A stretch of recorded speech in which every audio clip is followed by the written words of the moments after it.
شكرا يا ربي شكرا هديت قلبي شكرا. الحمد لله رب العالمين والصلاة والسلام على أشرف الأنبياء والمرسلين ومن تبعهم بإحسان إلى يوم الدين. قال الله تبارك وتعالى في القرآن المجيد والفرقان الحميد: فأعوذ بالله من الشيطان الرجيم بسم الله الرحمن الرحيم وتوبوا إلى الله جميعا أيها المؤمنون لعلكم تفلحون. وقال النبي صلى الله عليه وسلم: التائب من الذنب كمن لا ذنب له. صدق الله العظيم وصدق رسوله النبي الكريم ونحن على ذلك لمن الشاهدين والشاكرين والحمد لله رب العالمين. محترم بھائیوں، میرے بزرگوں، نوجوان دوستوں، پیارے بچوں، السلام علیکم ورحمۃ اللہ وبرکاتہ. اللہ تعالیٰ کا بے حد احسان اور اس کا شکر ہے کہ اللہ تعالیٰ نے ہمیں اور آپ کو ایک ایسی امت میں پیدا فرمایا ہے کہ جس پر اللہ رب العالمین کی رحمتیں، اس کی برکتیں بے شمار ہیں، اس کے احسانات بے شمار ہیں. اللہ تعالیٰ نے اس امت پر اتنی کرم فرمائیاں کی ہیں اور اس قدر اس امت پر مہربان ہے کہ جب ہم دیگر مذاہب کا اور دیگر قوموں کا موازنہ کرتے ہیں اس امت کا، تو یہ احساس ہوتا ہے کہ واقعی اللہ تعالیٰ کے خصوصی عنایات اس امت پر ہیں، خصوصاً محمد عربی صلی اللہ علیہ وسلم کی اس امت پر کہ جو لوگ محمد رسول اللہ صلی اللہ علیہ وسلم پر ایمان لائے اور آپ کو اپنا آخری رسول اور نبی تسلیم کیا، ان پر اللہ رب العالمین کی خصوصی عنایات ہیں، خصوصی رحمتیں ہیں. چنانچہ آپ دیکھیں گے کہ قرآن مجید میں اللہ تعالیٰ نے اہل ایمان کو، محمد رسول اللہ صلی اللہ علیہ وسلم کی امت کو اتنی تسلیاں دی ہیں اور اتنے مشفقانہ انداز میں، مختلف پیرائیں میں ایسی تسلی دی ہے کہ گھبراؤ نہیں، غم نہ کرو، اپنے گناہوں پر بہت زیادہ پریشان مت ہو، اللہ کی رحمت سے مایوس مت ہو جاؤ، اللہ تعالیٰ تمہیں غالب کرے گا، اللہ تعالیٰ تمہارے تمام خطاؤں کو بخش دے گا، تم پر اپنی رحمتوں کا نزول کرے گا، اہل کفر کے مقابلے میں تمہارے طرف سے مدافعت کرے گا.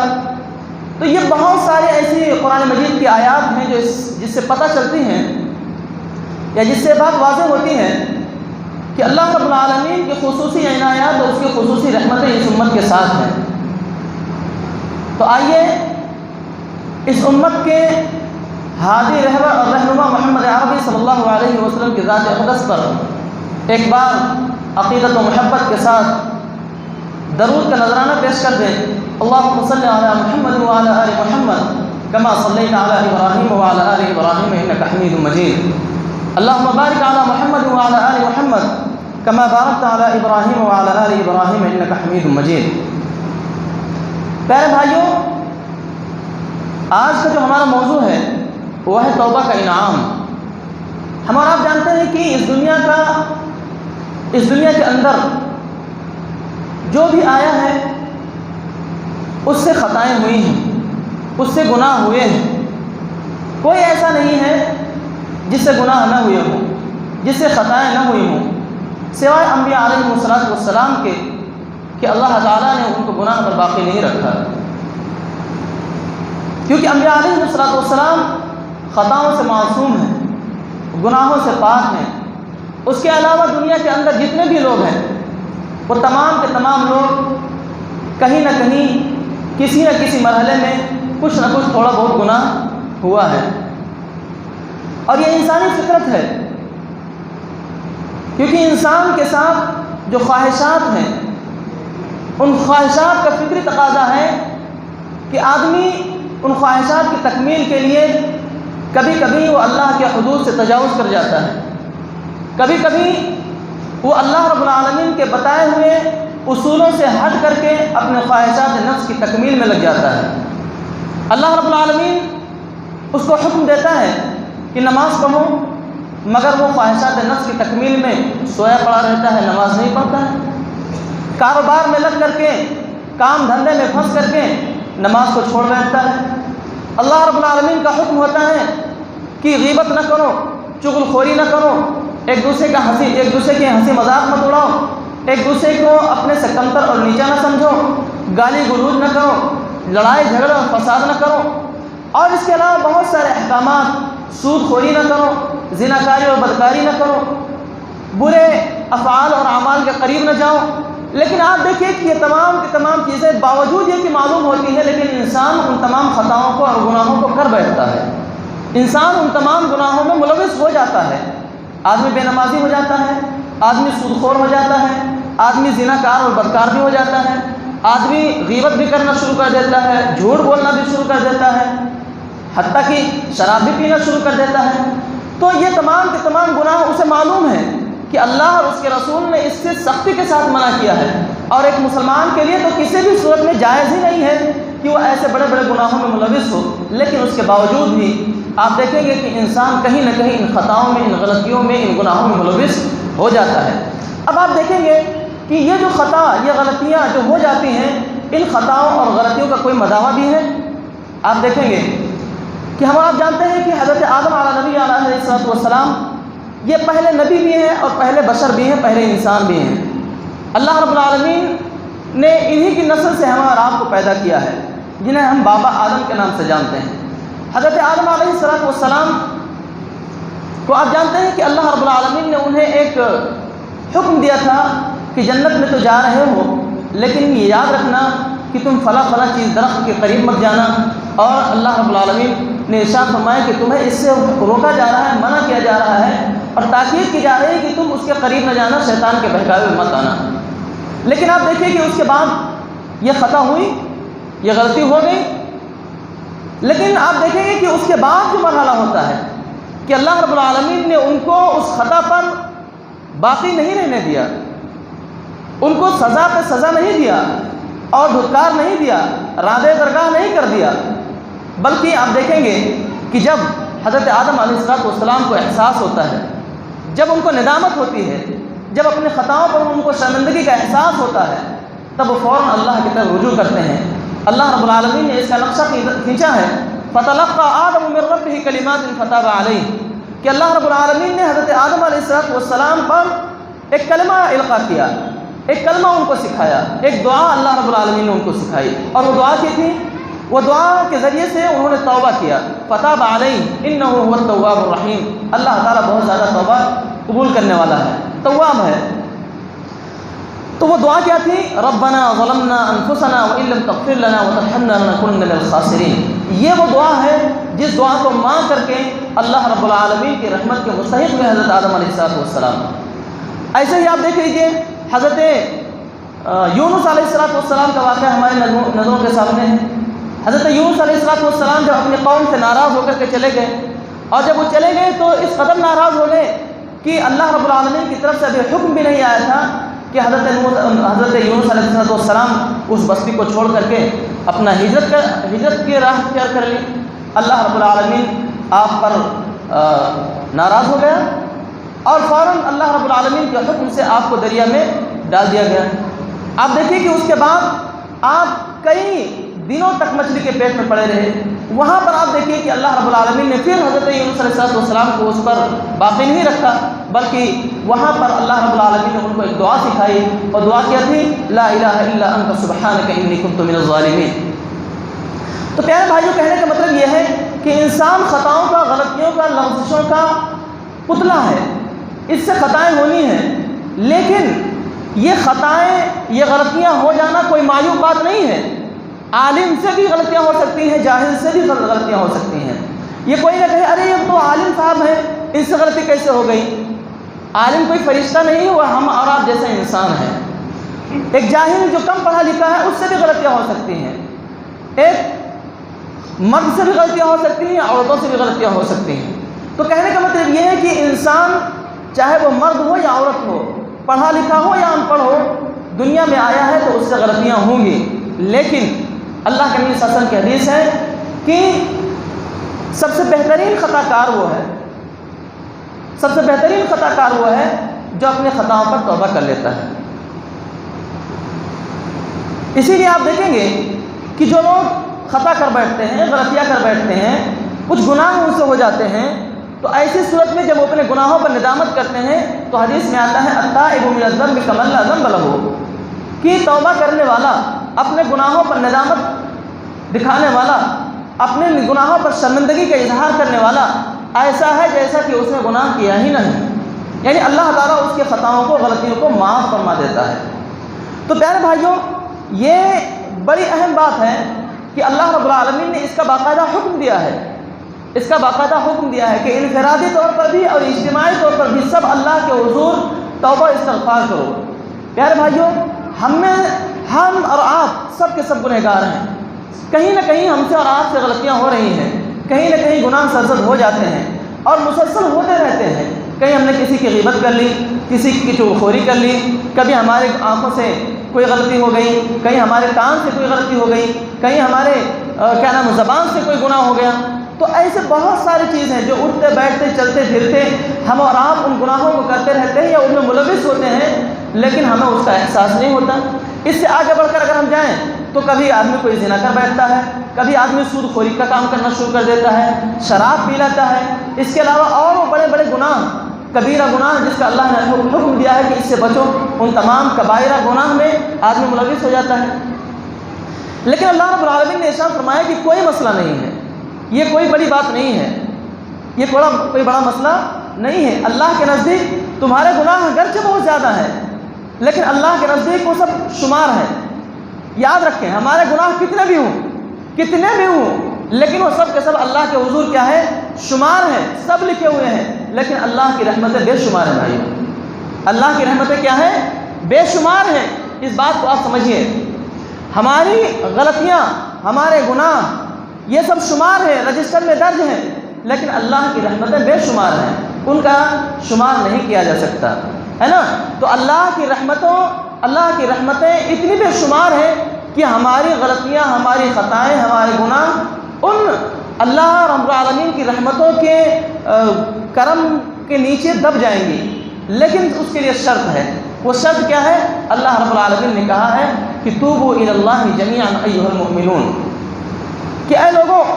تم سب کے سب مل کر اللہ سے توبہ کرو، یعنی ہر شخص توبہ کرے، انفرادی طور پر بھی، اجتماعی طور پر بھی۔ انفرادی طور پر ہماری زندگی میں جو غلطیاں ہو رہی ہیں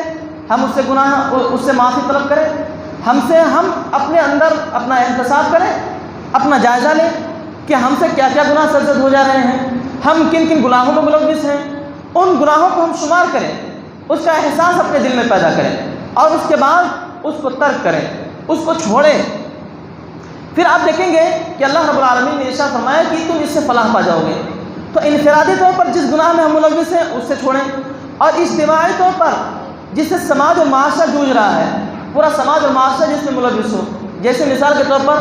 پورا سماج اور معاشرہ کسی ایسے گناہ میں ملوث ہو جیسے کہ حضرت شعیب علیہ السلام کی قوم کیا کرتی تھی؟ ڈنڈی مارتی تھی، مطلب ناپ تول میں کمی کرتی تھی۔ حضرت لوط علیہ السلام کی قوم وہ مردوں کے ساتھ بدفعلی کرتی تھی۔ ایسے ہی قوم عاد، قوم سمود ہیں،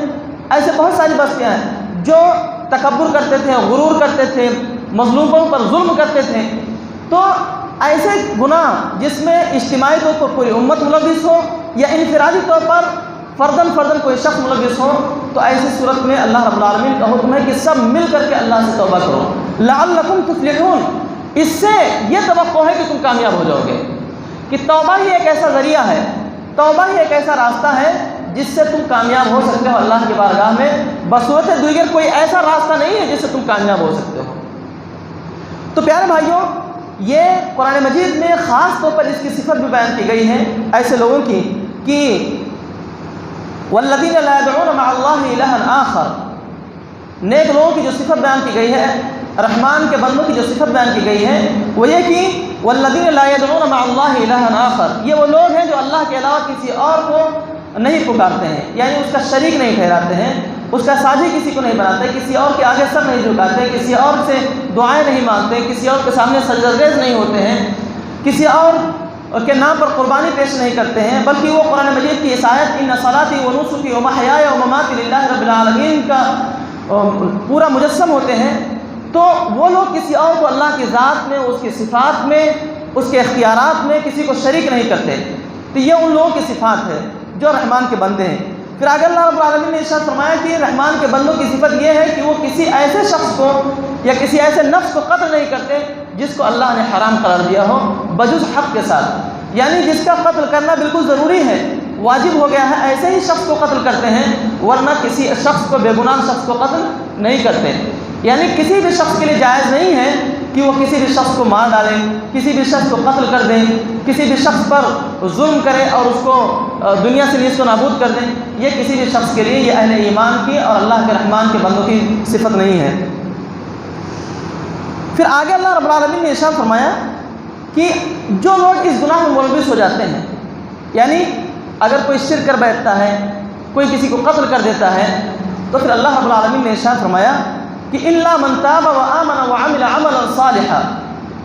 کہ جو توبہ کر لیتا ہے اور عمل صالح کرنا شروع کر دیتا ہے، فاولئک یبدل اللہ سیئاتہم حسنات، تو اللہ تعالیٰ ان گناہوں کو نیکیوں میں تبدیل کر دیتا ہے، حسنات میں بدل دیتا ہے. یہ حدیث سے ثابت ہے. ایک شخص اللہ کے نبی صلی اللہ علیہ وسلم کے پاس آیا اور اس نے کہا کہ کیا نام ہے، اللہ کے نبی صلی اللہ علیہ وسلم، میرے پاس ایک خاتون آئی تھی اور میں نے اس کے ساتھ سب کچھ کیا سوائے زنا کے، یعنی میں نے اس کے ساتھ بوس و کنار وغیرہ جو بھی کرنا تھا میں نے کر لیا. تو انہوں نے کہا کہ اللہ کے نبی صلی اللہ علیہ وسلم میں کیا کروں؟ تو حضرت نبی کریم صلی اللہ علیہ وسلم نے ان سے ارشاد فرمایا کہ وَأَقِمِ الصَّلَاةَ طَرَفَيِ النَّهَارِ وَزُلَفًا مِّنَ اللَّيْلِ إِنَّ الْحَسَنَاتِ يُذْهِبْنَ السَّيِّئَاتِ، کہ نماز دن کے دونوں کناروں پر نماز قائم کرو، یعنی نماز پڑھو اور اس کے ساتھ ساتھ رات میں بھی اللہ کے حضور کھڑے رہو. ان الحسنات یذہبن السیئات، بے شک نیکیاں گناہوں کو کیا کر دیتی ہیں؟ مٹا دیتی ہیں. گویا نماز گناہوں کو مٹانے کا ایک ذریعہ ہے، نماز گناہوں کو مٹانے کا ایک ذریعہ ہے. جو چھوٹے موٹے گناہ ہم سے ہو جاتے ہیں، یہ ہمارے گناہ اللہ رب العالمین نمازوں کے ذریعے سے، وضو کے ذریعے سے، صدقہ و خیرات کے ذریعے سے اللہ تعالیٰ مٹا دیتا ہے. تو جب بھی کوئی گناہ ہو تو آدمی اس کے فوراً بعد نیکی بھی کرے. اللہ کے نبی صلی اللہ علیہ وسلم کی حدیث ہے کہ اگر تم سے کوئی گناہ ہو جائے تو پھر ایسی صورت میں فوراً کوئی نیکی کا کام بھی کر لو، تاکہ وہ گناہ، وہ نیکی اس گناہ کو مٹا دے. اس لیے آدمی جہاں پر گناہ ہو، جس جگہ پر گناہ ہو، آدمی نے چاہیے کہ اس جگہ پر بیٹھ کر کے اسی جگہ پر اللہ سے توبہ کرے اور وہاں پر کوئی نیکی کا کام کرے، تاکہ کل قیامت کے دن جب وہ زمین گواہی دے اس بات کی کہ اے اللہ تیرا یہ بندہ میری پشت پر فلاں وقت میں فلاں جگہ بیٹھ کر اس نے یہ گناہ کیا، وہیں اس کے بعد فوراً وہ اس بات کی بھی گواہی دے کہ میرے مولا اس نے یہیں پر اسی جگہ پر بیٹھ کر اس نے تلاوت کی تھی، اس نے نماز پڑھی تھی، اس نے یہاں پر بیٹھ کر تیرا ذکر بھی کیا تھا، اس نے یہاں بیٹھ کر تجھ سے توبہ استغفار بھی کیا تھا، وہ دونوں بھی گواہی پیش کریں. اور یہی نہیں بلکہ حدیث میں تو یہاں تک آتا ہے کہ جب بندہ کوئی شرمندہ ہو جاتا ہے، اپنے گناہوں سے توبہ کر لیتا ہے اور اپنے گناہوں کی طرف پلٹ اپنے گناہوں سے رجوع کر لیتا ہے اور احساس ندامت سے بالکل پریشان ہو جاتا ہے، تو اللہ رب العالمین کے اللہ کے نبی صلی اللہ علیہ وسلم نے ارشاد فرمایا کہ اللہ تعالیٰ وہ تمام چیزیں، وہ تمام گواہیاں اللہ تعالیٰ اس کو مٹا دیتا ہے. یعنی فرشتے جو لکھتے ہیں اللہ تعالیٰ اس کو ختم کر دیتا ہے. آپ جانتے ہیں کہ ہمارے کندھوں پر 2 فرشتے ہیں جو کیا کرتے ہیں؟ ہمارے گناہوں کو یا ہمارے نیکیوں کو لکھتے رہتے ہیں. ہم کیا کر رہے ہیں، کیا بول رہے ہیں، کیا کھا رہے ہیں، کیا پی رہے ہیں، کہاں جا رہے ہیں، کہاں اٹھ رہے ہیں، یعنی ایک ایک سیکنڈ، ایک ایک لمحہ ہمارا کیا ہو رہا ہے؟ لکھا جا رہا ہے. سب رجسٹر میں کیا ہو رہا ہے؟ منتقل ہو رہا ہے، سب لکھا جا رہا ہے. لیکن جب کوئی شخص گناہ کرتا ہے تو پھر اللہ کے نبی صلی اللہ علیہ وسلم نے ارشاد فرمایا کہ اگر وہ گناہ سے تائب ہو جاتا ہے تو اللہ تعالیٰ وہ ان تمام گناہوں، ان تمام گواہوں کو، ان تمام ثبوتوں کو اللہ تعالیٰ مٹا دیتا ہے. فرشتوں کے رجسٹر سے اس چیز کو مٹا دیتا ہے. فرشتوں کے دماغ سے اس گناہ کا تصور جو ان کے دماغ میں بیٹھا رہتا ہے کہ ہاں اس نے گناہ کیا تھا، تو قیامت کے دن اللہ رب العالمین ان کے دماغ سے اس چیز کو محو کر دے گا، مٹا دے گا. جس جگہ اس نے گناہ کیا ہے اس جگہ کے سے اللہ رب العالمین ان ثبوتوں کو مٹا دیتا ہے. کیوں؟ اس لیے کہ بندے نے توبہ کر لیا ہے. بندے نے کیا کیا ہے؟ اللہ رب العالمین کی طرف وہ پلٹ آیا ہے. تو اس بنیاد پر اللہ تعالیٰ اس کی تمام خطاؤں کو مٹا دیتا ہے، تمام گواہوں کو، تمام ثبوتوں کو اللہ تعالیٰ کیا کر دیتا ہے؟ ختم کر دیتا ہے. تو آپ دیکھیے کتنا بڑا انعام ہے توبہ کرنے کا. اس لیے آدمی نے توبہ کرنے میں کبھی دیر نہیں کرنا چاہیے. توبہ کرنے میں تاخیر کرنا گویا اپنے پیر پر کلہاڑی مارنا.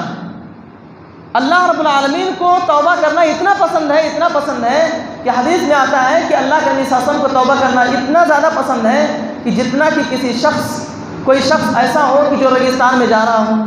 اور ریگستان میں ایک اونٹ پر وہ سفر کر رہا ہو اور اس اونٹ پر اس کا زیادہ راہ ہو اور پتہ یہ چلا کہ وہ کسی جگہ سستانے کے لیے لیتا تو پتہ چلا کہ اس کا اونٹ جو ہے ریگستان میں غائب ہو گیا. اب وہ ادھر ادھر چاروں طرف ڈھونڈ رہا ہے، ادھر ادھر پریشان ہے، لیکن اس کا اونٹ اسے کہیں مل نہیں رہا ہے. آخرکار تھک ہاک کر وہ پلٹ آتا ہے اور سوچتا ہے کہ اب چلو مرنا ہی ہے تو جا کر کے اسی جگہ جہاں سے چلا تھا وہیں جا کر کے مر جاؤں گا. اب وہ آتا ہے اور آ کر کے وہاں پر اپنے سر کے نیچے اپنا ہاتھ رکھتا ہے اور اس کے بعد مرنے کے لیے لیٹ جاتا ہے. لیکن وہ مرتا نہیں ہے. جب اس کی آنکھ کھلتی ہے تو وہ کیا دیکھتا ہے کہ اس کا اونٹ اس کے سامنے زیادہ راہ کے ساتھ کھڑا ہے. تو وہ خوشی میں یہ کہتا ہے کہ اے اللہ تو میرا بندہ ہے، میں تیرا رب ہوں. یعنی جو بات صحیح کہنی چاہیے تھی اس کو الٹ کہہ دیا. اس کو کہنا چاہیے تھا اے اللہ میں تیرا بندہ ہوں، تو میرا رب ہے. لیکن وہ خوشی میں کیا کہتا ہے؟ اے اللہ تو میرا بندہ ہے، میں تیرا رب ہوں. یعنی خوشی کی اتنی انتہا ہوتی ہے کہ وہ اپنے زبان پر، اپنے الفاظ پر قابو نہیں رکھ پاتا. تو اللہ رب العالمین کو اس شخص سے کہیں زیادہ خوشی ہوتی ہے جب کوئی بندہ اللہ کے حضور آتا ہے اور توبہ استغفار کہتا ہے اور کہتا ہے یا ربی میں خطا کار ہوں، میں گنہگار ہوں، میرے خطاؤں کو معاف فرما دے. میں اب اپنی تمام غلطیوں سے، کوتاہیوں سے، اپنے تمام گناہوں سے معافی طلب کرتا ہوں تجھ سے. تو اللہ تعالیٰ کو اس شخص سے کہیں زیادہ اس سے خوشی ہوتی ہے. تو اس بات کو ہم سمجھے بھائیوں، کبھی بھی اللہ کی رحمت سے مایوس نہ ہوں. اللہ رب العالمین نے قرآن مجید میں بات بار بار ارشاد فرمائی ہے لا تقنطوا من رحمت اللہ، کہ اے میرے بندو اللہ کی رحمت سے مایوس نہ ہو جاؤ. ان اللہ یغفر الذنوب جميعا، اللہ تعالیٰ تمہارے تمام گناہوں کو معاف فرما دے گا. شرط یہ ہے کہ تم اللہ کے حضور آؤ. اللہ کے نبی صلی اللہ علیہ وسلم کی حدیث میں ہے کہ اللہ کے نبی صلی اللہ علیہ وسلم نے ارشاد فرمایا کہ جب بندہ اللہ تعالیٰ کی طرف چل کر آتا ہے تو اللہ تعالیٰ طرف اس کی طرف دوڑ کر آتا ہے. جب بندہ اللہ تعالیٰ کی طرف پیش قدمی کرتا ہے کہ ایک بارش بڑھاتا ہے تو اللہ تعالیٰ ایک قدم اس کی طرف چل کر آتا ہے. یعنی اللہ کی رحمتیں، اللہ کی چلنے کا مطلب کیا ہے؟ اللہ کی رحمتیں اسے ڈھانپ لیتی ہیں. اللہ کی رحمتیں اس کو اپنے سایہ عاطفت میں لے لیتی ہیں اور اس کو فوراً ان تمام چیزوں سے، خطاؤں سے، گناہوں سے اللہ تعالیٰ اس کو کیا کر دیتا ہے؟ پاک کر دیتا ہے. تو یہ اللہ کی رحمتیں ہیں. اس لیے آدمی نے کبھی بھی اللہ کی ذات سے، اللہ کی رحمت سے مایوس نہیں ہونا. مرتے دم تک بھی آدمی نے مایوس نہیں ہونا. مرتے دم تک بھی آدمی نے توبہ استغفار کرتے رہنا، چلتے پھرتے اٹھتے بیٹھتے استغفر اللہ استغفر اللہ استغفر اللہ. اسی طرح سے استغفر اللہ ربی من کل ذنب واتوب الیہ. یا اگر یہ چیزیں اس کو نہیں آتی ہیں تو کم از کم بیٹھ کر کے تھوڑا سا وقت نکال کر کے نماز کے بعد چند منٹ کے لیے اللہ تعالیٰ سے اپنے خطاؤں کی، غلطیوں کی، اپنے گناہوں پر شرمندگی کا احساس کریں. آپ دیکھیں گے کہ انشاءاللہ قیامت کے دن دنیا میں ہم نے جو گناہ کیے تھے وہ تمام کے تمام گناہ ہمارے کیا ہو جائیں گے؟ مٹا دیے جائیں گے. یہ اللہ کا وعدہ ہے بھائیوں. آپ دیکھیں گے کہ حدیث کے اندر بھی اس کی بڑی فضیلت آئی ہے اور توبہ کے فضائل اس سلسلے میں اللہ کے نبی صلی اللہ علیہ وسلم کی حدیث میں آتا ہے کہ اللہ کے نبی صلی اللہ علیہ وسلم نے ارشاد فرمایا کہ روزانہ رات کے وقت اللہ رب العالمین، زمین جو آسمان ہے یہاں پر اللہ رب العالمین تشریف لاتا ہے اور وہاں سے آواز لگاتا ہے کہ ہے کوئی توبہ استغفار کرنے والا جس کی توبہ میں قبول کروں، ہے کوئی مغفرت چاہنے والا جس کی میں مغفرت کر دوں، ہے کوئی دنیا اور آخرت کی بھلائی چاہنے والا جس کو میں دنیا اور آخرت کی بھلائی عطا کر دوں. تو اس طرح سے اللہ رب العالمین ہر رات آتا ہے اور بندے کو آواز لگاتا ہے. تو ایسی صورت میں یہ ہمارے احساس کی بات ہے، یہ ہمارے ضمیر کی بات ہے، وہ اس چیز کو احساس کریں. تو انشاءاللہ ہم دیکھیں گے کہ اگر یہ احساس پیدا ہوا تو آپ دیکھیں گے کہ اللہ تعالیٰ ہمارے گناہوں کو بخش دے گا. اور آپ دیکھیں گے کہ اللہ کے حدیث میں آتا ہے، اللہ کے نبی صلی اللہ علیہ وسلم نے ارشاد فرمایا کہ ایک دروازہ ایسا ہے جو مغرب کی طرف کھلتا ہے. کدھر کھلتا ہے؟ مغرب کی طرف، یعنی جدھر سورج غروب ہوتا ہے. اور یہ دروازہ توبہ کا دروازہ ہے اور یہ اس وقت تک بند نہیں ہوگا جب تک کہ سورج مغرب سے طلوع نہ ہو جائے. جب تک کہ سورج مغرب سے طلوع نہ ہو جائے اس وقت تک وہ دروازہ بند نہیں ہوگا، وہ توبہ کا دروازہ ہے۔ اس لیے آدمی نے کبھی بھی مایوس نہیں ہونا اللہ کی رحمت سے، ہمیشہ توبہ کرتے رہنا، استغفار کرتے رہنا، یہ اللہ رب العالمین کا حکم ہے، نبی کریم صلی اللہ علیہ وسلم کا فرمان ہے۔ آپ دیکھیں گے کہ اللہ رب العالمین نے ایسے بہت سارے خطا کار اور گنہگاروں کو اللہ رب العالمین نے معاف فرما دیا ہے، جن کے بارے میں یا جن لوگوں نے یہ تصور کر لیا تھا کہ اب ہمارے بچنے کی یا ہمارے معافی کی کوئی جائے پناہ نہیں ہے اور کوئی راہ نہیں ہے، کوئی راستہ ہمیں نہیں مل رہا ہے سوائے اس کے کہ اب اللہ رب العالمین کے ہمیں سزا ملے گی۔ لیکن آپ دیکھو کہ اللہ رب العالمین نے اس کے باوجود بھی ان کو معاف فرما دیا۔ دیکھو جو ہے نا قبیلے کی ایک خاتون تھی، انہوں نے ان سے زنا سرزد ہو گیا، تو یہ اللہ کے نبی صلی اللہ علیہ وسلم کے پاس آئے اور آ کر کہا کہ اللہ کے نبی صلی اللہ علیہ وسلم مجھ سے زنا کا صدور ہو گیا ہے اور وہ زنا کی وجہ سے مجھے حمل بھی ہو گیا ہے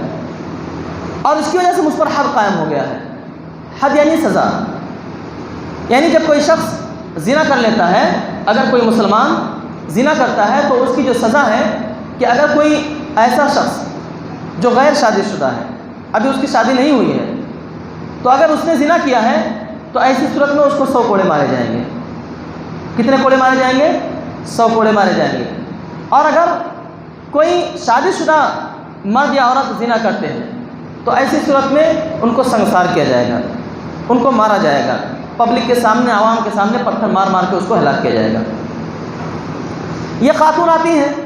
اور آ کر کہتی ہے کہ اللہ کے نبی صلی اللہ علیہ وسلم مجھ سے فلاں فلاں یہ اس طرح کی غلطی ہو گئی ہے اور اس کی وجہ سے حمل بھی ٹھہر گیا ہے۔ اللہ کے نبی صلی اللہ علیہ وسلم ان کے خاندانوں کو بلاتے ہیں اور کہتے ہیں کہ اس خاتون کو لے جاؤ اور جب وضع حمل ہو جائے، یعنی جب بچے کی پیدائش ہو جائے، پھر اس کے بعد لے کر کے آنا ہے۔ پھر آپ دیکھیے کہ اس کے بعد پھر دوبارہ وہ آتے ہیں، ان کو لے کر لایا جاتا ہے، اس کے بعد ان پر حد قائم کیا جاتا ہے۔ حضرت عمر فاروق رضی اللہ عنہ ایسے موقع پر کہتے ہیں کہ اللہ کے نبی صلی اللہ علیہ وسلم آپ ایک ایسی خاتون کی نماز جنازہ پڑھا رہے ہیں جس نے فلاں فلاں اور اس طرح کا زنا کیا ہے، اس طرح کا اتنا بڑا گناہ کیا ہے، آپ اس کی نماز جنازہ پڑھاتے ہیں۔ اللہ کے نبی صلی اللہ علیہ وسلم نے ارشاد فرمایا کہ عمر اس نے ایسی توبہ کی ہے کہ اگر مدینے کے 70 لوگوں پر بھی اس کی توبہ کو تقسیم کیا جائے تو سب کے لیے کافی ہو جائے گا۔ یعنی اس نے اپنے آپ کو اللہ کے حضور پیش کر دیا، اس نے اپنے آپ کو اللہ کے حضور پیش کر دیا اور اس سزا کے لیے وہ اپنے آپ کو اسے تیار کر لیا جس سزا جو گناہ اس نے کیا تھا، اس گناہ کی سزا کے لیے اس نے اپنے آپ کو تیار کر دیا۔ تو اللہ کے نبی صلی اللہ علیہ وسلم نے کہا کہ اس نے بہت زبردست توبہ کی ہے اور یہ توبہ اتنی زبردست ہے کہ اگر مدینے کے ایسے 70 لوگ جن کا جہنم میں جانا بالکل واجب ہو چکا ہے تو اس کے گناہ کو 70 لوگوں پر کافی ہو جائے گا، وہ تمام کے تمام لوگ جہنم میں نہیں بلکہ جنت میں چلے جائیں گے۔ تو آپ ذرا تصور کیجئے کہ جب کوئی شخص صدق دل سے تائب ہوتا ہے اور وہ تصور کر لیتا ہے کہ اب میرے بچنے کی کوئی امید نہیں ہے، لیکن ایک امید اس کو، ایک کرن اس کو نظر آتی ہے اللہ کی ذات، اور پھر وہ صدق دل سے تائب ہو کر اللہ کے حضور آ جاتا ہے تو اللہ تعالیٰ اس کے تمام گناہوں کو معاف فرما دیتا ہے۔ اب آپ دیکھو ایک ایسے شخص کے کہ ایک بہت ہی مشہور واقعہ ہے کہ جس نے 99 قتل کیے تھے اور اس نے کسی یہودی سے کہا تھا کہ کسی یہودی راہب سے اس نے کہا، عالم سے کہا کہ بھائی میرے معافی کی کوئی سبیل ہے کیا، یعنی مجھے معاف کیا جا سکتا ہے کیا؟ تو اس نے کہا نہیں، اب تم کو کبھی معاف نہیں کیا جا سکتا، تم کو اللہ معاف نہیں کر سکتا ہے۔ تو اس شخص نے اس کو بھی قتل کر ڈالا اور اس طرح سے اس نے 100 کا آنکڑا پورا کر دیا۔ پھر اس نے کسی اور بڑے عالم کی تلاش میں نکلا، اس کو بتایا گیا کہ فلاں فلاں صاحب ایک اور بڑے عالم ہیں، ان کے پاس چلے جاؤ، شاید کہ کوئی راستہ نکل آئے۔ اس شخص نے اس کے پاس جا کر بھی یہ بات کہی، اس شخص نے کہا بالکل تمہارے لیے توبہ کا دروازہ کھلا ہے، اللہ رب العالمین کی رحمت سے مایوس نہ ہو، البتہ اب تمہیں کام یہ کرنا ہے کہ تم جس بستی سے آئے ہو وہ گنہگاروں کی بستی ہے، اب اس بستی کی طرف بالکل پلٹ کر نہیں جانا اور سیدھے یہاں سے اس بستی کی طرف چلے جاؤ، فلاں فلاں بستی میں نیک لوگ رہتے ہیں، وہاں پر جاؤ، وہاں پر رہو اور اللہ تعالیٰ تمہارے تمام گناہوں کو معاف فرما دے گا۔ اللہ کا کرنا ایسا ہوا کہ آدھے راستے نہیں، اس کے قضا آ گئی، اس کی اجل آ گئی اور اللہ رب العالمین نے اس کو اپنے پاس بلا لیا۔ عذاب کے فرشتے اور رحمت کے فرشتوں میں اختلاف ہو گیا کہ آخر اس شخص کو کون لے کر جائے گا، آیا رحمت کے فرشتے لے کر جائیں گے یا عذاب کے فرشتے لے کر جائیں گے؟ اللہ رب العالمین نے کہا کہ زمین کو ناپ لو، یہ کس طرف ہے، اگر اس شخص کے قدم یا اس شخص کا، اگر یہ شخص نیک لوگوں کی طرف اس کا جھکاؤ زیادہ ہے، رجحان زیادہ ہے اور یہ اس طرف ہے تو ایسی صورت میں یہ نیک لوگ لے کر جائیں گے، نیک فرشتے لے کر جائیں گے، اور اگر یہ گنہگار اگر کہیں اپنے اس بستی سے قریب ہے جس بستی سے جا رہا تھا گنہگاروں کی بستی سے، اگر اس سے قریب ہے تو پھر ایسی صورت میں عذاب کے فرشتے اس کو لے کر جائیں گے۔ حدیث میں آتا ہے کہ اللہ رب العالمین نے نیکوکاروں کے بستی کی زمین کو حکم دیا کہ وہ قریب ہو جائے اس شخص سے۔ اللہ کی رحمت دیکھو، وہی میں کہہ رہا ہوں کہ اللہ رب العالمین جو کہتا ہے کہ جو تم میری طرف ایک بالش لاؤ گے میں تمہاری طرف ایک ہاتھ بڑھ کر کے آؤں گا، تم میری طرف چل کر آؤ گے تو میں تمہاری طرف دوڑ کر آؤں گا۔ اللہ رب العالمین نے زمین کو سمٹنے کا حکم دے دیا اور کہا کہ اس شخص سے قریب ہو جاؤ۔ جب زمین کو ناپا گیا تو وہ جو گنہگار بندہ تھا وہ نیک لوگوں کی بستی سے زیادہ قریب ہوا۔ اس طرح سے اللہ رب العالمین نے اس پر رحم کا اور کرم کا اور عافیت کا معاملہ فرمایا، اور وہ شخص اس شخص کے روح کو اور اس شخص کے روح کو کیا نام ہے نیکی کے فرشتے لے کر نیک فرشتے لے کر کے گئے۔ تو کہنے کا مطلب یہ ہے کہ توبہ کہیں پر بھی انسان کے لیے نقصان دہ نہیں ہے، بلکہ ہمیشہ اس کے لیے فائدہ مند ہی ثابت ہوتا ہے۔ کفل نامی ایک شخص تھا، حضرت عمر فاروق رضی اللہ عنہ کہتے ہیں کہ میں نے اگر ایک مرتبہ سنا ہوتا، 2 مرتبہ سنا ہوتا، 7 مرتبہ سنا ہوتا تو کبھی میں بیان نہ کرتا، لیکن میں کئی مرتبہ اس حدیث کو اللہ کے نبی صلی اللہ علیہ وسلم سے سنا ہے کہ کفل نامی ایک شخص تھا جو انتہائی گنہگار تھا۔ اس کا کوئی لمحہ ایسا نہیں ہوتا تھا جو گناہ میں نہ گزرتا ہو۔ ایک مرتبہ ایسا ہوا کہ ایک مجبور اور لاچار خاتون اس کے پاس آئی اور اس نے اس سے کچھ پیسے مانگے اور اس نے کہا کہ مجھے کچھ پیسے دے دو تاکہ میں اپنی ضرورت پوری کر لوں۔ تو کفل نے کہا کہ بھائی میں تمہاری ضرورت تو پوری کر دوں گا، لیکن بدلے میں مجھے کیا ملے گا، میرا کیا فائدہ ہوگا؟ تو اس کے لیے اس نے یہ شرط رکھی کہ اس کے لیے تمہیں میرے ساتھ ایک رات گزارنی ہوگی۔ عورت مجبور ہو گئی، لاچار تھی، مجبور تھی، اس کے پاس کوئی اور دوسرا راستہ نہیں تھا، وہ مجبوراً اس نے اس چیز کے لیے اپنے آپ کو تیار کر لیا۔ رات میں جب اس کے پاس آئی تو جب یہ ہوا کہ اب یہ کفل نامی جو شخص ہے اب یہ اس پر حاوی ہونا چاہتا تھا اور چاہتا تھا کہ اللہ رب العالمین نے جس چیز سے منع کیا ہے اس چیز کو وہ کر گزرتا، تو وہ عورت رونے لگی، بہت ہی انتہائی کرب کے ساتھ اور درد کے ساتھ وہ رونے لگی۔ کفل کو اس بات پر بڑی حیرت ہوئی اور بڑا تعجب ہوا۔ اس نے پوچھا کہ بھائی اے خاتون، میں نے تجھے اس چیز کے لیے مجبور تو نہیں کیا، تو کیوں رو رہی ہے؟ اس نے کہا کہ اصل مسئلہ یہ ہے کہ میں نے یہ کام آج تک کبھی کیا نہیں ہے، یہ جس گناہ میں آج میں ملوث ہو رہی ہوں یہ گناہ کا کام میں نے کبھی نہیں کیا ہے، میری مجبوری مجھے تمہارے نیچے سلا رہی ہے، لٹا رہی ہے، لہذا میں مجبور ہوں اور اسی وجہ سے میری آنکھوں سے آنسو آ گئے ہیں۔ کفل کو اس بات نے رضا کے رکھ دیا، وہ تڑپ اٹھا۔ اس نے کہا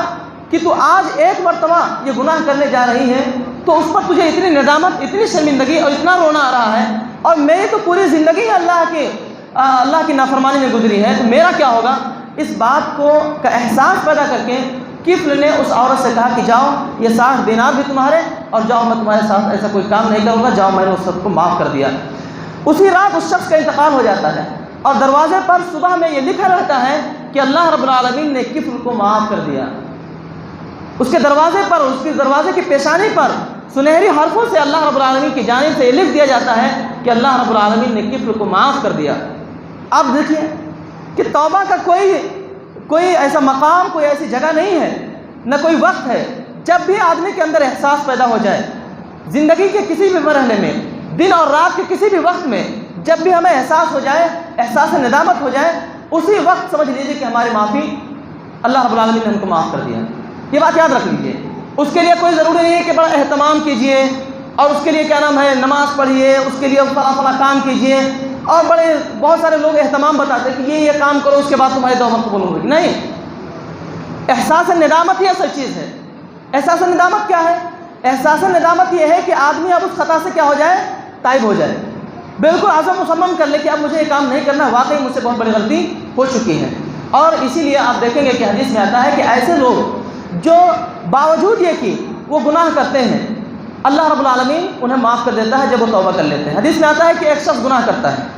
اور اس کے بعد کہتا ہے کہ اللہ عز و جل،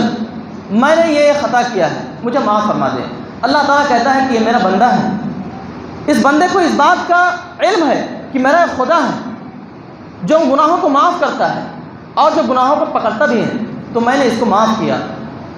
پھر اس کے بعد اللہ تعالیٰ جب تک چاہتا ہے اس کو نیکی پر باقی رکھتا ہے، اس کے بعد پھر وہ گناہ کرتا ہے۔ پھر جب گناہ کرتا ہے پھر وہ وہی بات کہتا ہے جو پہلی بار کہتا ہے کہ اللہ اے عز و جل، میں نے فلاں خطا کر لیا ہے، تو گناہوں کو بخشنے والا ہے، مجھے معاف فرما دے۔ اللہ تعالیٰ کہتا ہے کہ یہ میرا بندہ ہے اور اس بندے کو احساس ہے، یہ جانتا ہے کہ میرا خدا ہے جو میری خطاؤں کو معاف کرتا ہے اور اس خطا پر مجھے پکڑتا بھی ہے، تو اللہ رب العالمین ارشاد فرماتا ہے کہ میں نے اس کو معاف کر دیا۔ پھر تیسری مرتبہ بھی وہی ایسا کرتا ہے تو اللہ رب العالمین ارشاد فرماتا ہے کہ جب بھی خطا کرے گا میں تجھے معاف کر دوں گا۔ آپ اندازہ کیجئے کیوں؟ اس لیے کہ اللہ رب العالمین کو معلوم ہے اس بات کہ جب بھی اس سے انجانے میں خطا ہوگی، جان بوجھ کر نہیں، انجانے میں جب بھی یہ خطا ہوگی یہ ضرور توبہ کرے گا، اور تب جب یہ توبہ کرے گا تب میں اس کو معاف کر دوں گا۔ اس لیے کہ پیارے بھائیوں، یہ خطا پر باقی رہتے ہوئے توبہ کرنا یہ تو جھوٹوں کی توبہ ہے۔ آدمی خطا بھی کر رہا ہے، سود خوری بھی کر رہا ہے اور کہہ رہا ہے اللہ تعالیٰ مجھے معاف فرما کہ میں سود خوری کر رہا ہوں، اللہ تعالیٰ میرے تمام گناہوں کو معاف فرما، میں نے زنا کیا ہے، حالانکہ وہ بار بار زنا کا ارتکاب کر رہا ہے، شراب بھی پی رہا ہے اور کہہ رہا ہے کہ اللہ میں شراب بھی پیتا ہوں، اللہ اس کو مجھے معاف فرما، چوری کر رہا ہے، ڈنڈی مار رہا ہے اور وہاں پر بھی کہہ رہا ہے کہ کیا نام ہے اللہ مجھے معاف فرما،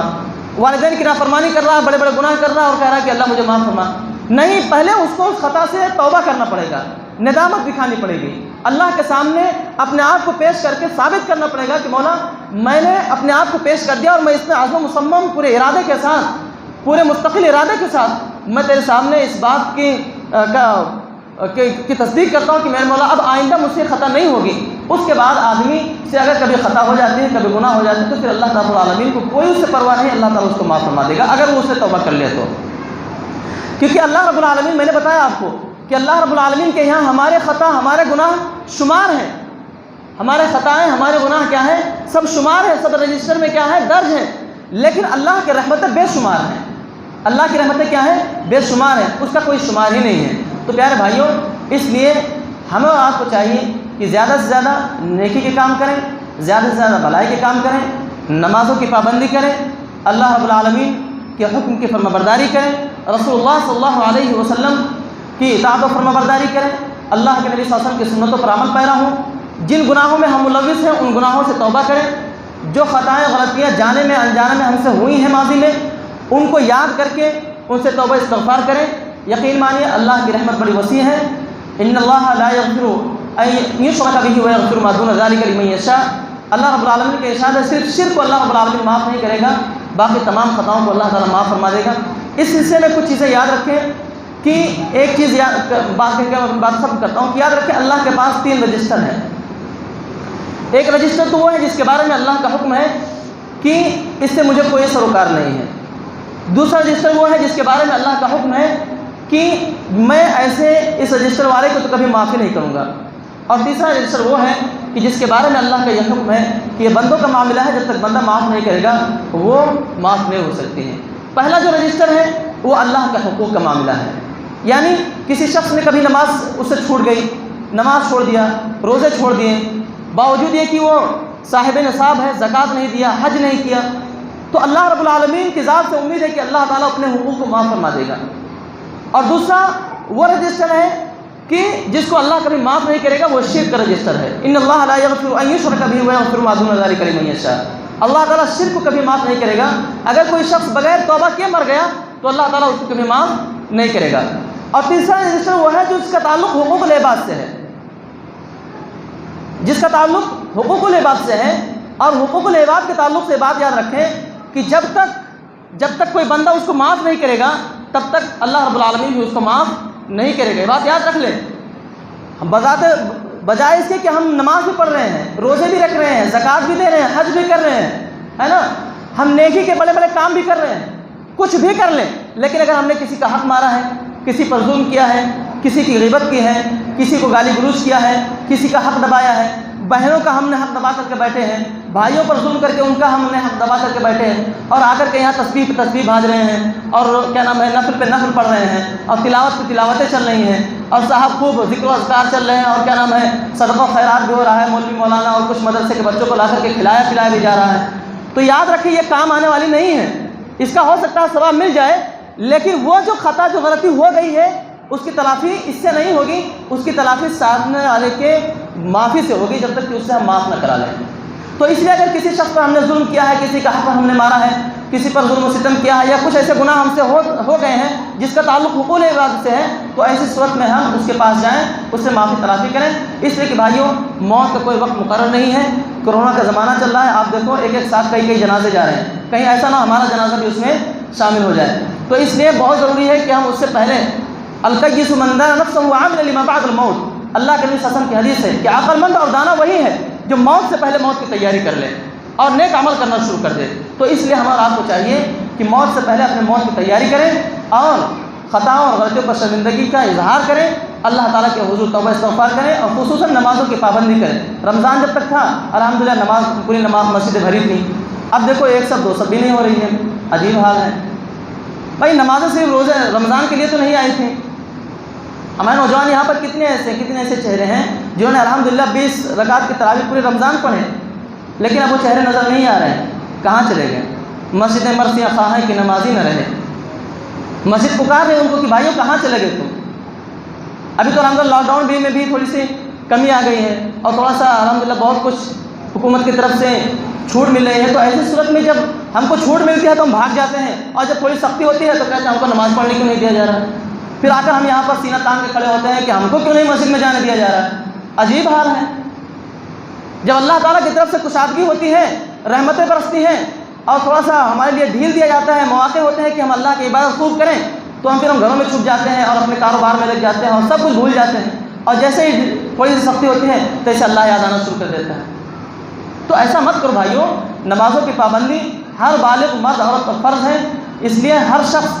جو اگر کسی بھی طرح سے اگر یہاں پر ہے، گھر پر ہے، موجود ہے،